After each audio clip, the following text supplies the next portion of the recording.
Imagine a ruler who is so utterly ruthless that she allegedly murdered her own infant daughter in the crib. Right, just to frame a political rival. Exactly, a monarch who instituted this massive nationwide network of secret police.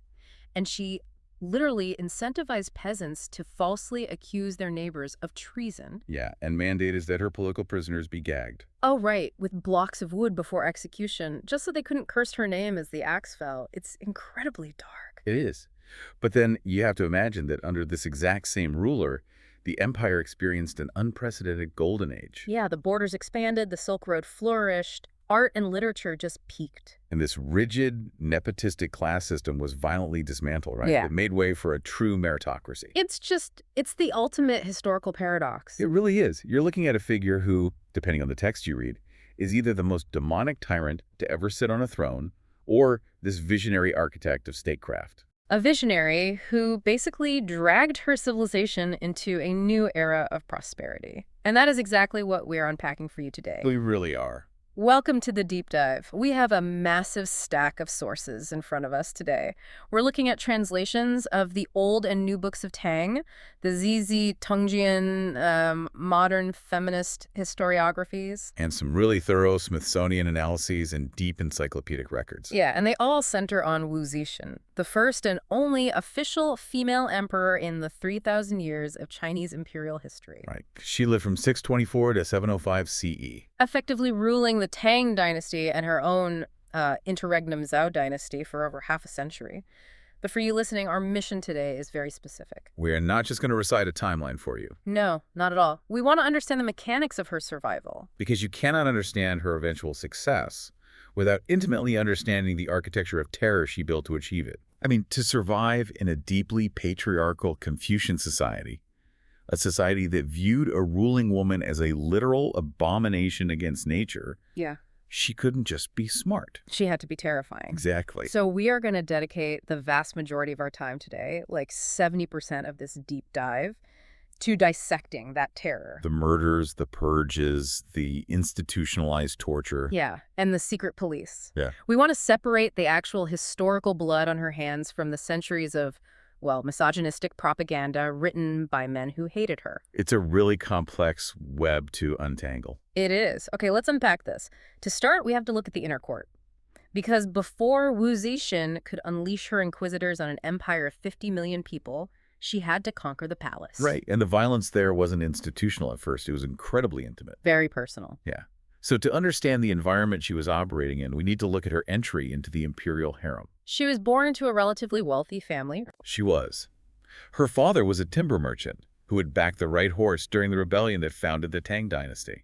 So he gets a post as Minister of Works. Exactly. Mm. And he ensured she was highly educated. Literature, politics, music, which was a rarity for women back then. Right, totally. And then at 14, she gets summoned to the palace of Emperor Taizong.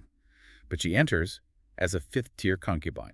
A Karen or talent. And we need to explain the mechanics of that hierarchy, because it wasn't just a few women lounging around. Oh no, the Tang imperial harem was this massive, highly regimented bureaucracy. Yeah, you had the Empress at the top. Below her were 4 consorts, 9 concubines, 27 beauties. And finally, 81 talents. So Wu Zetian was at the very bottom of that formalized pyramid. Her duties were essentially secretarial and domestic, managing the emperor's wardrobe, his study, his bed sheets. But that proximity is crucial, isn't it? It is. The history suggests she caught Taizong's attention through her sheer intellectual force. There's that famous anecdote from this early period. Right, the wild horse. Taizong had this horse that was incredibly wild, and no one could tame it. And the teenage Wu Zetian supposedly tells the emperor she can manage the beast using 3 tools. An iron whip, an iron mace, and a dagger. Right. She says she'll whip it, and if it doesn't submit, she'll hit its head with the mace. And if it still resists, she'll just cut its throat. Wow. It just perfectly foreshadows her entire political philosophy. Submit or be destroyed. Totally.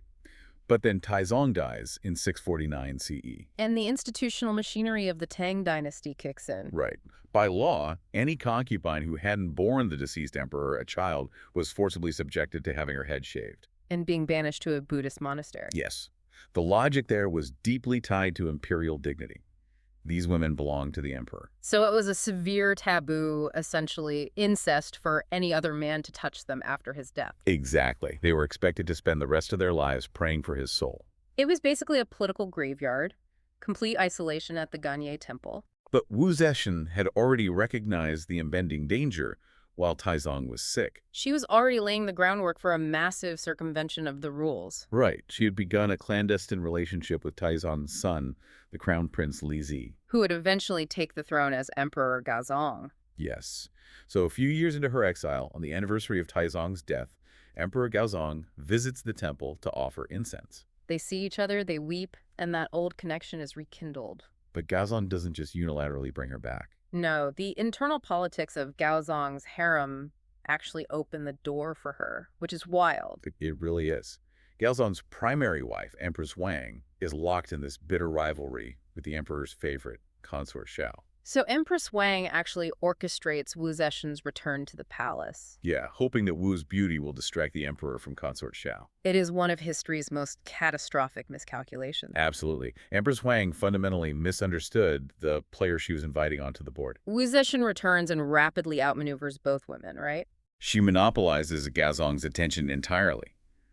But she knows that an emperor's favor is a highly volatile currency. Yeah, as long as Empress Wang held the official title, Wu Zetian was vulnerable. She could be discarded or executed at any moment. She had to completely eradicate her rivals. Which leads us to the death of Wu Zetian's infant daughter in 654 CE. Right. This is perhaps the most heavily debated moment in her entire biography. For sure. According to the traditional text, Wu Zetian gave birth to a baby girl. And Empress Wang came to the infant's quarters for a polite visit. Right. And shortly after the Empress left, Gaozong arrived to see his daughter, pulled back the blankets, and found the baby dad. Strangled. Yes.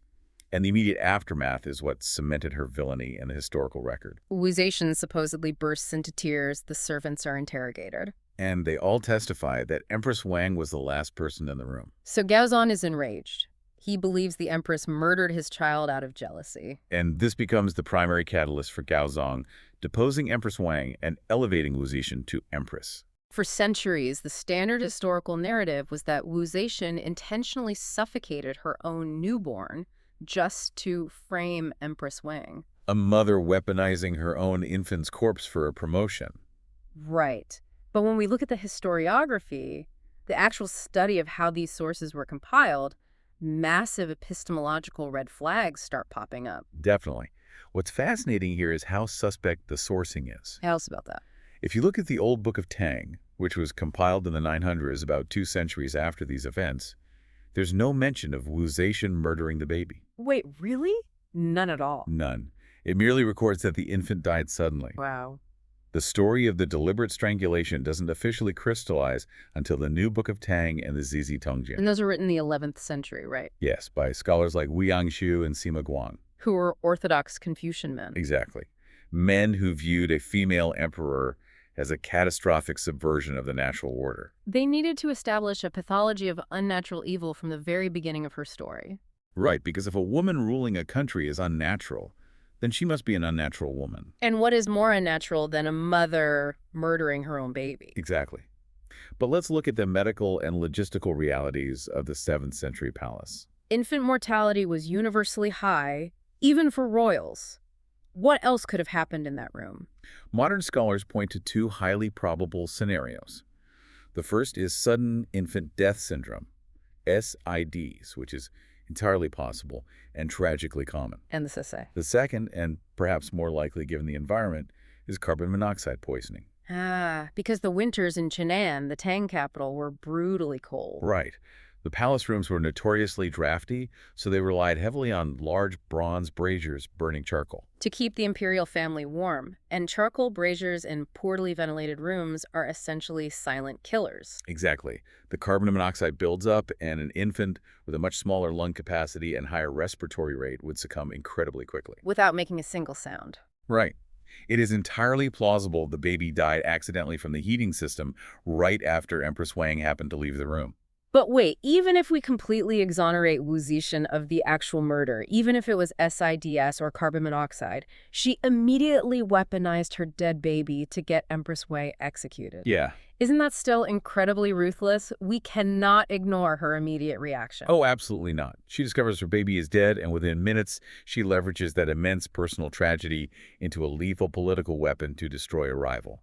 That is the crucial distinction. I'd argue that the pivot from grieving mother to calculating tactician in the span of a single breath is in some ways just as chilling. It really is. She didn't let the tragedy go to waste. No, she used the momentum of Gaozong's grief and anger to initiate a formal investigation that shattered Empress Wang's faction. The inner court was a zero-sum environment. If you lose, you don't just get demoted. You get executed. Exactly. And that zero-sum reality is brutally illustrated by what happened next. By 655 CE, Wu Zetian has secured the title of Empress. Right. And Empress Wang and Consort Xiao are stripped of their titles and imprisoned. In a remote, heavily guarded section of the palace. The histories claim Gaozong walked by their prison one day, heard their weeping, and felt a pang of guilt. And when Wu Zetian caught wind of this lingering sympathy, she ordered an immediate and horrific execution. Yes.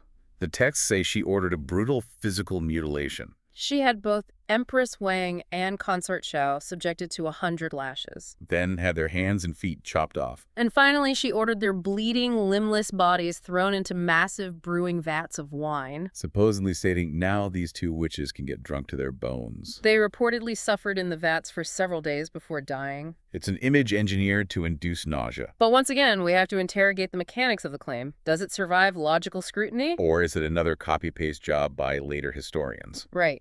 Because if you know your Chinese history, that exact method of torture rings a massive alarm bell. It really does. Hundreds of years earlier, during the Han Dynasty, there was another incredibly powerful, ruthless woman, Empress Lu Zi. Right. When her husband died, Empress Lu Zi tortured her rival, Consort Qi, by chopping off her hands and feet.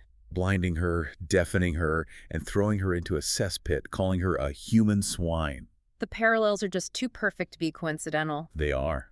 The Confucian historians of the 11th century were deeply traditional, and they frequently used archetypes to build their narratives. So by attributing a near-identical human swine torture to Wu Zetian, they were retroactively linking her to Empress Lu Zi. They were signaling to the reader, this woman belongs to the same lineage of monstrous, unnatural females. Furthermore, the physiological reality of throwing someone with 4 freshly amputated limbs into a vat of alcohol. Right, the systemic shock, the immediate massive hemorrhage. It would cause death in minutes, not days. Exactly. So the wine vat story is highly likely a historical fabrication designed to demonize her. But that doesn't mean she was gentle. Her paranoia regarding threats to her power was absolute.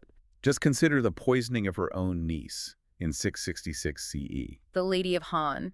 She was Wu's own blood relative. But she had grown beautiful and had caught Emperor Gaozong's wandering eye. So Wu Zetian supposedly poisoned her food, eliminating the threat before it could even materialize. It reveals a shift in her operational psychology. In the early days, she was eliminating rivals to survive. But by the 660s, things change. Emperor Gaozong begins suffering from a debilitating illness. Likely severe strokes or a chronic condition that caused blindness and intense headaches. And because he is incapacitated, Wu Zetian begins handling the daily administration of the empire. She sits behind a pearl screen in the throne room, listening to the ministers. And whispering the decisions to Gaozong, she is now tasting absolute imperial power. And when you hold absolute power, the nature of your threats changes. Right. Your enemies are no longer the other women in the harem. The greatest threats to an absolute monarch are the people legally entitled to replace them. The heirs, her own sons. Yes. This is where the narrative transitions from palace intrigue into a much wider, systemic purge. Wu Zetian had 4 sons with Gaozong. And in traditional Confucian doctrine, a mother's ultimate duty and highest honor is to support her sons. Particularly the crown prince. But Wu Zetian viewed her sons not as family, but as architectural load-bearing walls in her own political structure. If a wall started shifting, she tore it down. It's like a brutal game of chess, where she is the queen, and her own children are merely pawns to be sacrificed. To protect her king-like power, absolutely. Let's look at the eldest, Crown Prince Li Hong.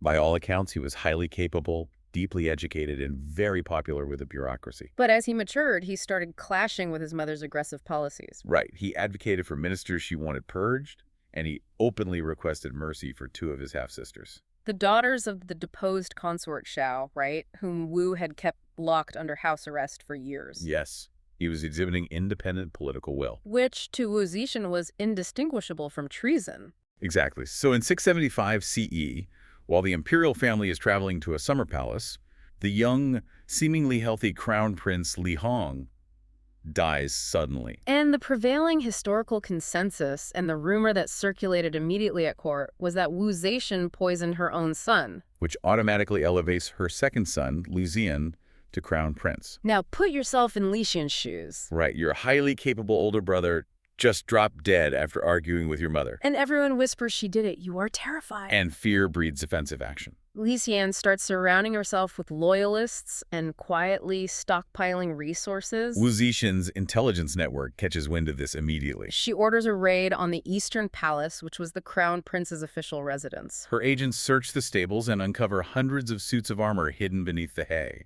And in the context of Tang politics, hidden armor means only one thing. An impending military coup. She doesn't hesitate. She has her own son stripped of his title, publicly humiliated, reduced to the status of a commoner. And banished to the remote provinces. But exile wasn't enough to guarantee security, was it? No. A few years later, she sends an imperial emissary to his place of exile. The emissary locks Li Xin in a room and forces him to commit suicide. The destruction of her own children is often held up as the ultimate proof of her unique depravity. But if we connect this to the bigger picture... Right. If we connect this to the bigger picture and look at the broader mechanics of Tang Dynasty succession, we realize her actions were entirely normative. For the men of her era, anyway. Exactly. Let's look at the precedent. Emperor Taizong, the legendary founder figure who brought Wu to the palace. He secured his throne by organizing a violent ambush at the Suan Wu Gate, where he personally shot his older brother with an arrow, had his younger brother hacked to death, and then intimidated his father into abdicating. And the emperor, who ruled shortly after Wu Zetian, Emperor Xuanzong, was convinced his sons were plotting against him. And he had 3 of his own sons executed in a single day. The Tang imperial family was an incredibly dangerous environment. Power was an absolute monopoly, and the transfer of that power was rarely peaceful. Filicide and fratricide were deeply entrenched mechanisms of imperial consolidation. So Wu Zetian was executing the exact same defensive playbook that male emperors used. The historical outrage isn't necessarily directed at the act of a ruler killing a threat. It's directed at a mother acting like a traditional emperor. Yes, the double standard is glaring. But the pressure she exerted on her remaining children was suffocating. After Gaozong finally dies in 683 CE, her third son, Zongzong, briefly takes the throne. He lasts less than 2 months. He makes a fatal error by trying to appoint his father-in-law to a powerful chancellery position. Boasting that he could give the entire empire away if he wanted to. He was trying to build a faction independent of his mother. And Wu Zetian's reaction is swift and absolute. She doesn't debate him. She orders the imperial guards into the throne room, physically drags her son off the imperial seat, Charges him with treason and sends him into exile. which leaves her youngest son, Li Dan, who takes the title Emperor Ruzong. But Ruzong is an emperor in name only. He is essentially a hostage in his own palace. He's forbidden from attending court sessions, he cannot meet with ministers, and he makes 0 decisions. Wu Zetian, operating as Empress Dowager, holds absolute dictatorial control. And she subjects Li Dan to a psychological terror that is just hard to fathom. The most glaring example of this psychological domination is the witchcraft purge of 693 CE. Right. Wu Zetian had a favored lady-in-waiting named Wei Tuaner. For reasons that remain historically murky, Wei Tuaner despised Li Dan. So she went to Wu Zetian and officially accused Li Dan's primary wife, Crown Princess Lu, and his favorite concubine, Consort Du, of practicing witchcraft to curse the Empress Dowager. We have to pause and explain what an accusation of witchcraft meant in a 7th century Chinese court. It wasn't about flying on brooms. No, it usually meant carving wooden effigies or burying voodoo-like dolls inscribed with a target's name and birthdate, combined with malicious prayers. It was viewed as an invisible, literal assassination attempt. And because it's invisible, it's virtually impossible to defend against. If the Empress Dowager believes you cursed her, you are guilty. It was the ultimate, unprovable political weapon. Wu Zetian didn't demand a lengthy trial.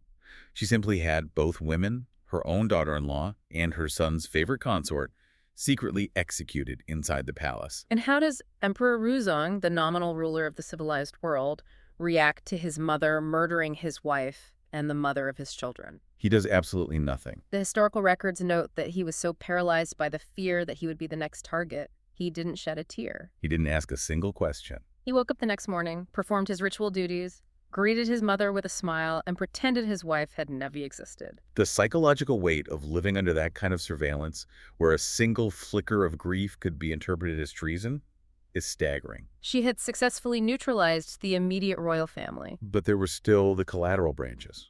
The vast network of uncles, cousins, and distant nephews of the Tang royal family, the Li clan. In 684 CE, recognizing that Wu Zetian was systematically dismantling their dynasty, a group of Tang loyalists in the provinces launched a military rebellion. They drafted a blistering manifesto detailing all of her crimes and raised an army. But Wu Zetian didn't panic. She deployed her generals, and the imperial army crushed the rebellion in a matter of weeks. But winning the war wasn't enough.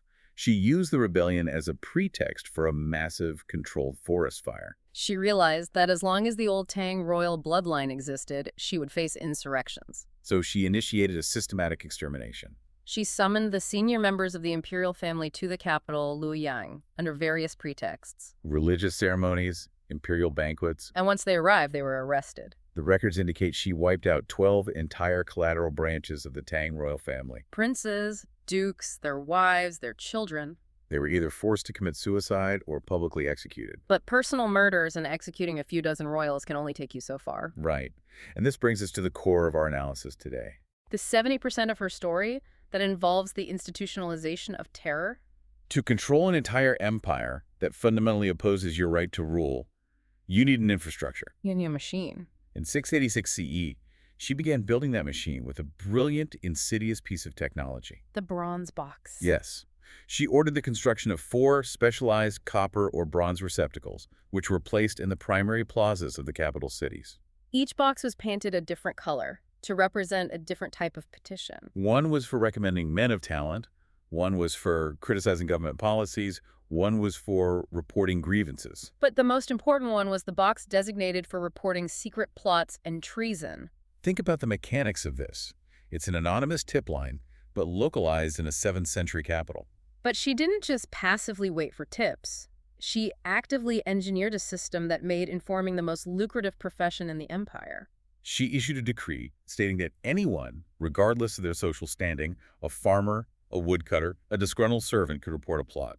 And she provided the logistics to make it happen. She allowed these informants to use the Yuchan, The Imperial Postal Relay System. This was a highly restricted, incredibly expensive network of way stations and fast horses, used exclusively for military dispatches and elite government couriers.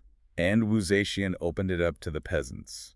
If a farmer claimed to have information about treason, the local magistrate was legally required to provide him with a horse, Pay for his food, and send him to the capital. If the informant arrived and the information was deemed useful, they were showered with rewards, silk, or even low-level government posts. But here's the truly terrifying part. If the investigation revealed the informant was lying, there was absolutely no punishment. None. She explicitly decreed that no one could be prosecuted for a false report. By removing the penalty for perjury, she weaponized every petty grievance, every property dispute, and every personal vendetta in the Tang Dynasty. If your neighbor's goat ate your cabbage, you didn't argue with him. You used the imperial post to anonymously accuse him of plotting against the Empress. It completely fractured social trust at a cellular level. No one could speak freely because the person sitting next to you could become a minor noble just by lying about what you said. The sheer volume of paper flooding into these boxes was astronomical. To process these accusations, Wu Zetian needed a new breed of official.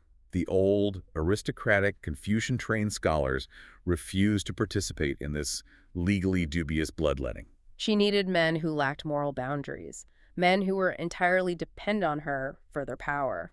She found her attack dogs in men like Lai Yongqin and Zhou Xing. Lai Yongqin's background is incredibly telling, isn't it? It really is. He wasn't a scholar. He was a petty street thug. He had a history of grifting, gambling, and had literally been caned and banished from local jurisdictions for repeatedly making false, malicious accusations. But during the paranoid atmosphere of the 684 rebellion, he managed to bypass the local authorities and get a secret memorial directly into Wu Zetian's hands. She recognized his complete lack of scruples as a highly useful asset.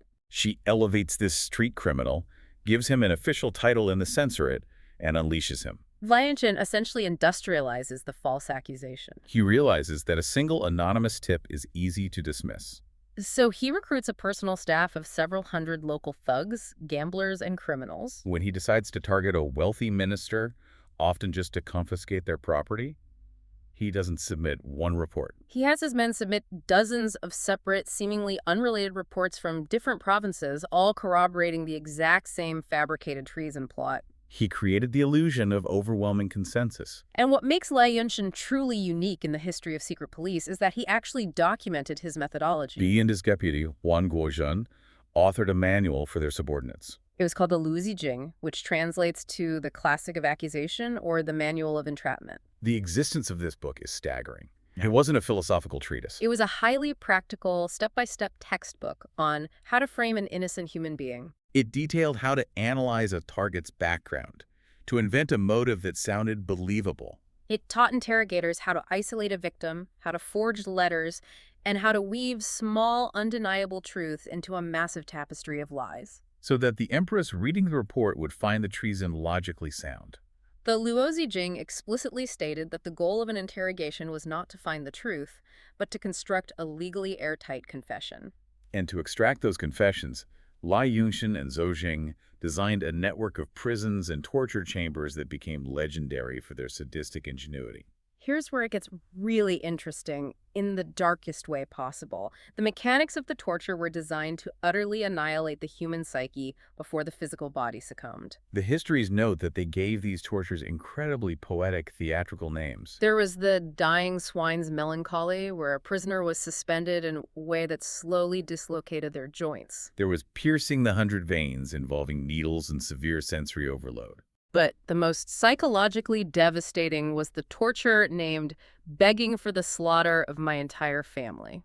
The pain inflicted was so excruciating, so scientifically applied to maximize agony without causing unconsciousness, that the victim would gladly confess to treason. Knowing full well that a treason conviction legally required the execution of their entire extended family. They were pushed to a state where the immediate cessation of physical pain was worth the annihilation of their bloodline.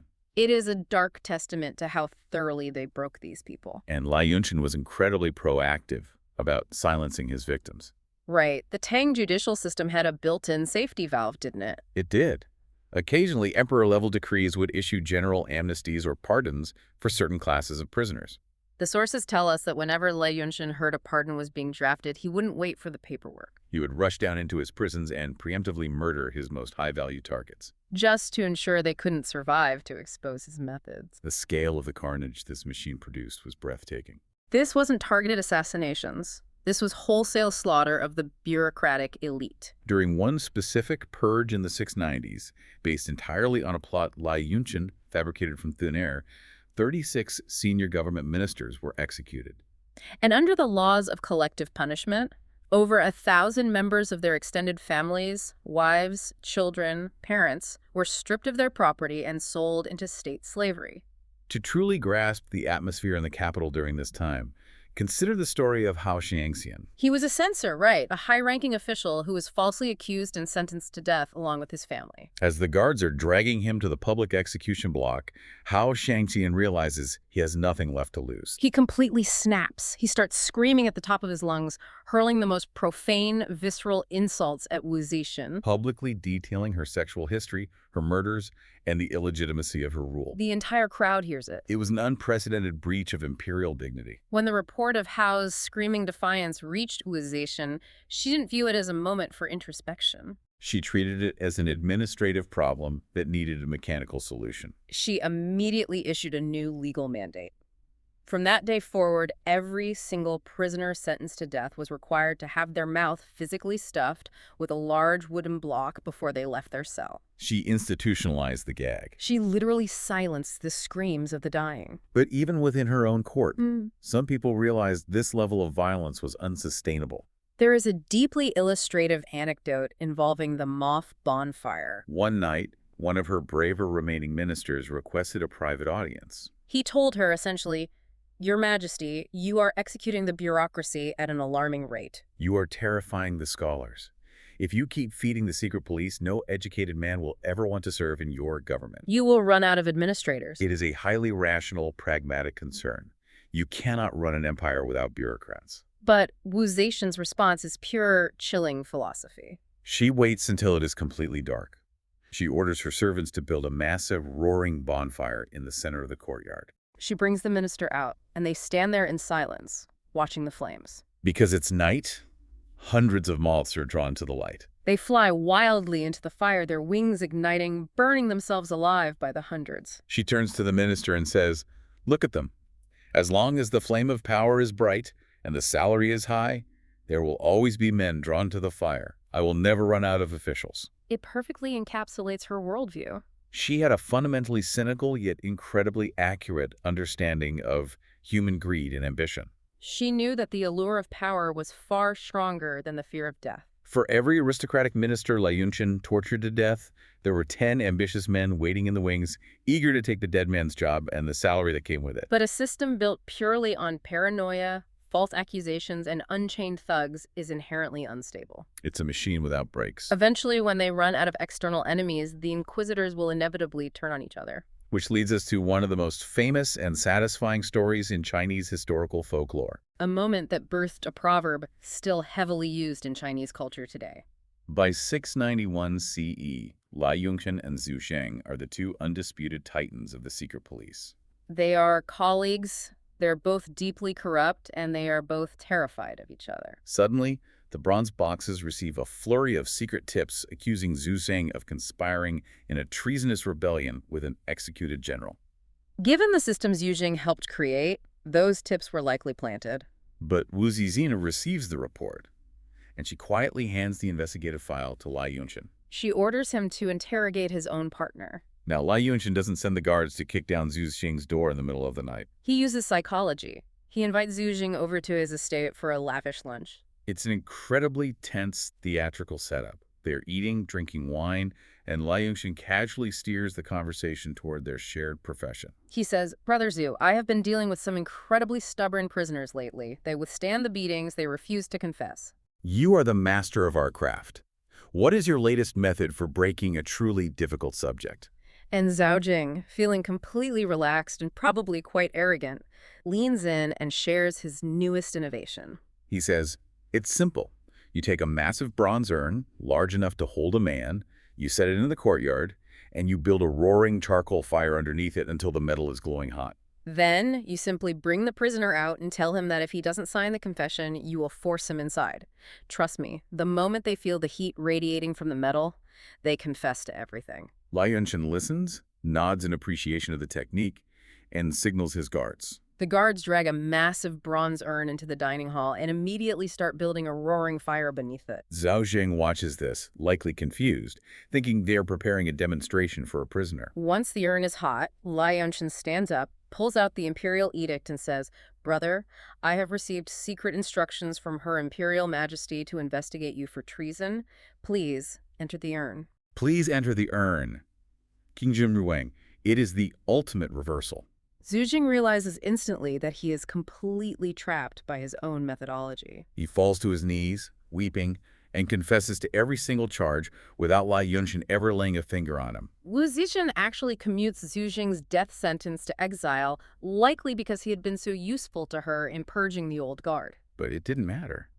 As Zhu Jing traveled to his exile, he was ambushed and hacked to pieces by the relatives of the people he had tortured. But the fall of Zhu Jing didn't slow Lai Yunqian down, did it? Not at all. It made him more arrogant. He believed he was completely untouchable. He began wielding the secret police apparatus recklessly. He literally compiled a book containing the names of hundreds of high-ranking officials. And he would allegedly throw stones or draw lots to randomly select who he was going to accuse of treason on any given day. He was treating the lives of bureaucracy like a casino game.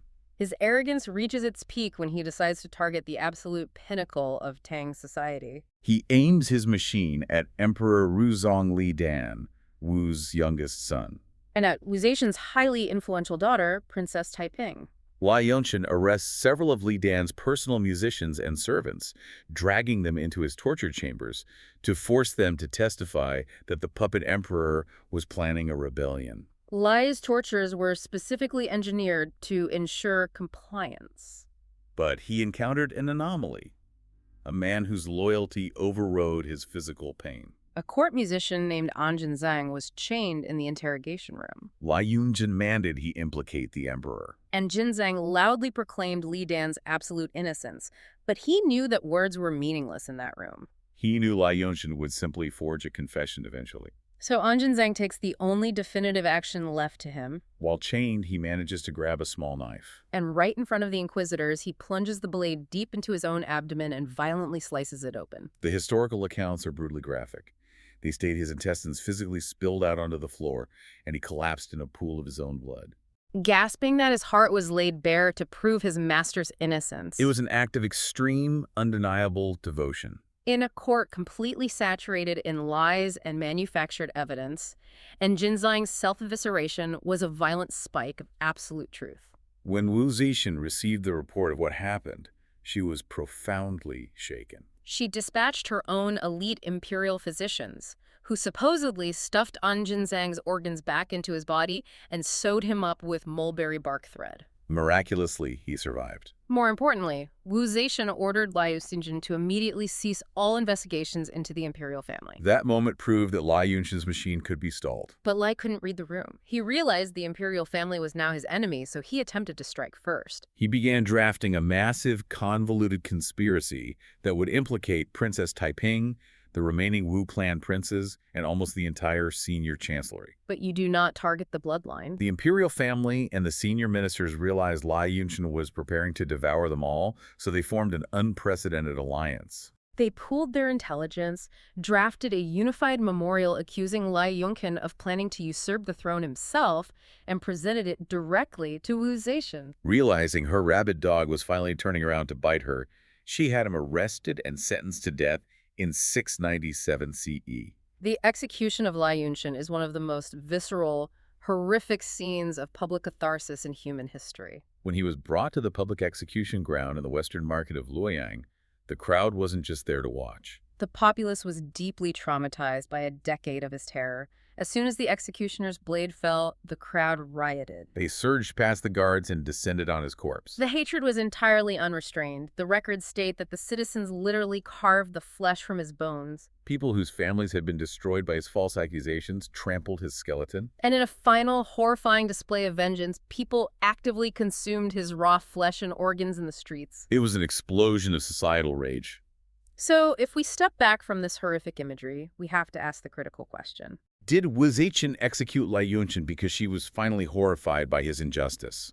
Did she actually care about justice, or did she just throw her rabid dogs under the bus when they stopped being useful? Absolutely the latter. The terror was never an accident. It was a highly calibrated tool. Lai Yunjin and Zhu Xing were mechanisms designed to accomplish a specific goal, breaking the monopoly of the old aristocratic families who opposed her rule. By 697 CE, that goal was achieved.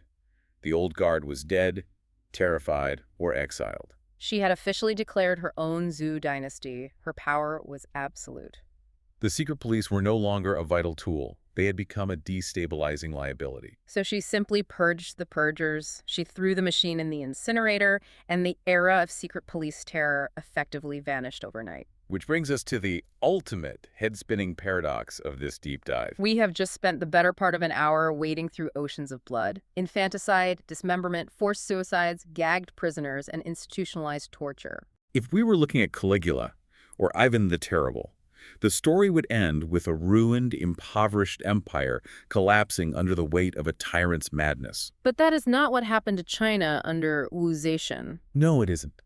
And this is why diagnosing her legacy is so incredibly complex. While the elites were bleeding out in Lai Yunjin's torture chambers, the vast majority of the empire, the peasantry, the merchants, the provincial scholars, experienced an era of massive prosperity and stability. We have to unpack the mechanics of that prosperity. How do you run a torture state and a golden age simultaneously? It comes down to who exactly she was torturing. The victims of her purges weren't the common people. They were the Gaozong elite.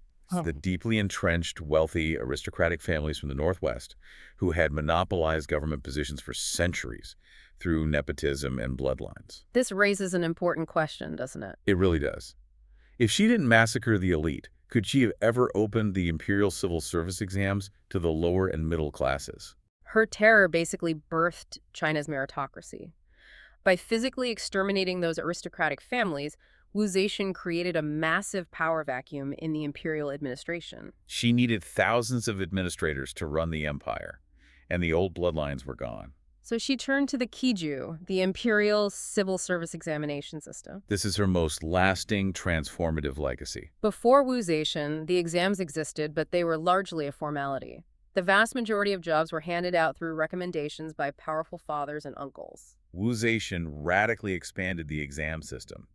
She made it the primary, nearly exclusive path to political power. She opened the exams to men from obscure, non-noble backgrounds. She established military exams for commoners to become generals. She even instituted the practice of the emperor personally interviewing top candidates, bypassing the noble gatekeepers entirely. If we look at it through a purely mechanical lens, her reign of terror acted as a brutal societal reset button. She slaughtered the nepotistic upper class, which shattered the glass ceiling for the middle and lower classes.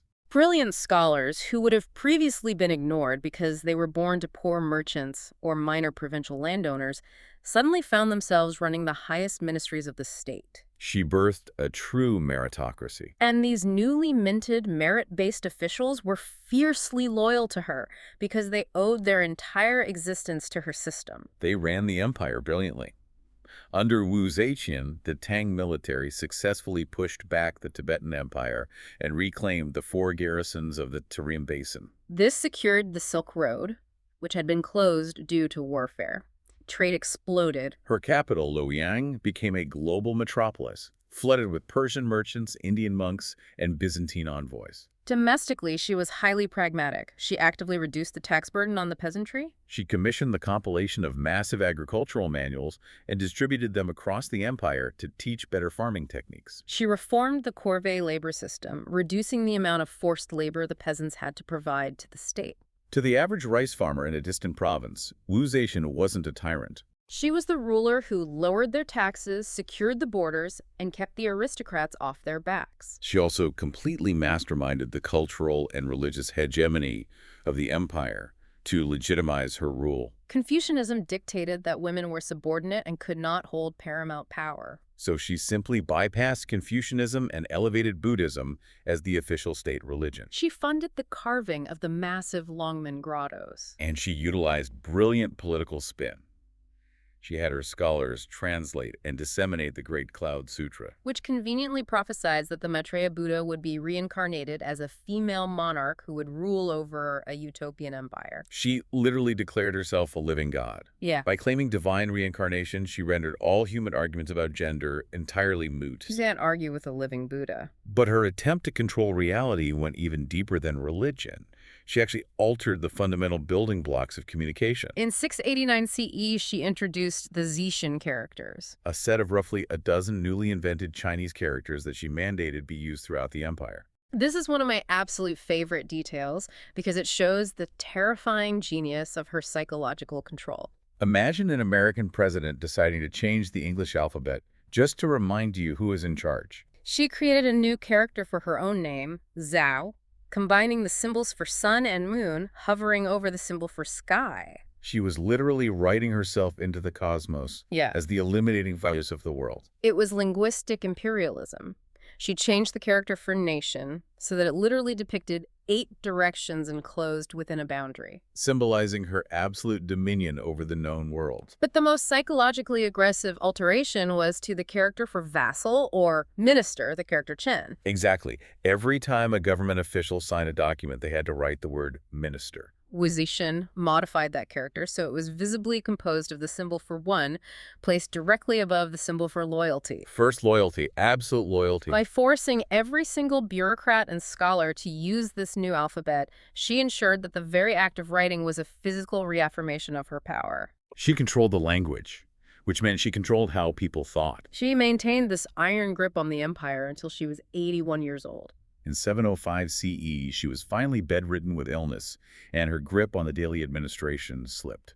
A coalition of her ministers and her exiled son staged a swift palace coup, executed her corrupt younger favorites, the Zhang brothers, and forced her to formally abdicate, restoring the Tang Dynasty. She died peacefully a few months later. Which brings us to her final resting place and the most enduring mystery of her life. She was buried alongside Emperor Gaozong at the massive Canling tomb outside modern-day Xi'an. In the tradition of Chinese emperors, a colossal stone stele, over 20 feet tall, was erected at her tomb. Historically, these steles are intricately carved with thousands of words detailing the ruler's glorious achievements, their military conquests, and their radiant virtues. Gazang's stele covered in text. But Wu Zetian's stele, the monument dedicated to the most powerful, disruptive, and consequential woman in Asian history, was left completely blank. 1,300 years later, it still stands there. A massive, towering slab of stone without a single character carved into its surface. The historical debate over why it is blank is fierce. The most common traditional theory is that the Confucian historians who took power after her death simply refused to praise her. They couldn't ignore the immense prosperity of her reign, but they despised her gender and her violence, so they chose a petty, passive-aggressive silence.